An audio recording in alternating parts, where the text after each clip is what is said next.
Ang mabuting balita ng Panginoon ayon kay San Mateo. Noong panahong yun, sinabi ni Jesus sa kanyang mga apostol, walang alagad na higit kaysa kanyang guro, at walang aliping higit sa kanyang Panginoon. Masiyahan ang alagad na matulad sa kanyang guro, at ang alipin na matulad sa kanyang Panginoon.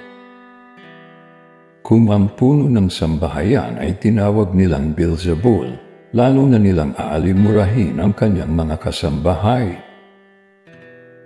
Kaya huwag kayong matakot sa kanila.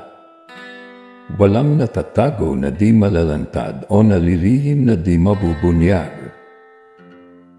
Ang sinasabi ko sa inyo sa dilim, ulitin ninyo sa liwanag, at ang ibinulong sa inyo ay inyong ipagsigawan. Huwag ninyong katakutan ang pumapatay ng katawan, ngunit hindi nakapapatay ng kaluluwa. Sa halip, ang katakutan ninyo ay ang nakapapatay ng kaluluwa at katawan sa impyerno. Hindi ba ipinagbibili ang maya ng 2 pera?